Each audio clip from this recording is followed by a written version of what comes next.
Жалпы жана күчөтүлгөн режимде камалып турган айрым жарандарды жылына 7 суткадан ашпаган мөөнөткө үйүнө барып келишине уруксат берүү демилгеси менен жаза аткаруу кызматынын төрагасынын биринчи орун басары Кемел Сыдыков парламентте билдирди. Кийинкиси соттолгондордун түзөтүүсүнө жана кайрат социалдаштырууну өбөлгө болуучу социалдык пайдалуу байланыштарды калыбына келтирүү, сактоо жана чындоо түрткү берүү максатында жаза аткаруу кодексине балдары бар жана жалгыз ата энеси болуп эсептелген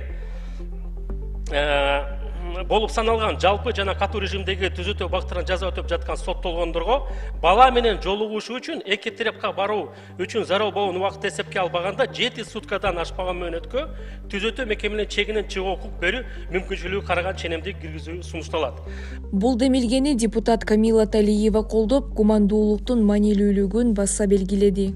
Анан бирок бул жерде эми негизинен мен ошо аялдар жөнүндө айткым келет да, жеңил эми кылмыштын баары кылмыш, жеңил оор болбойт дегендей. Бирок ошондо дагы ошол көбүнчөсүн аялдар ошол өзүнүн ар кандай ситуацияга кээде ошол өзү каалабай туруп ошол турмуштук бир баягы кокустуктан улам кылмышка кириптер болуп калып түшкөндөр бар дегендей, өзүнү самооборона деп койду, өзүнү коргойм деген деп бир кылмыштарга барып калган жагдайлар болуп калат.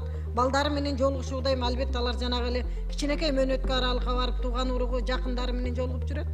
Бирок ушундай кичине баягы кылмыштын эми жеңилирээк түрүнү менен ушул айрыкча ушул аялдардын чыгып үй бүлөсү, балдары менен жолукканын бул ошол абдан мыйзамды мен ошол жагын жактырдым да.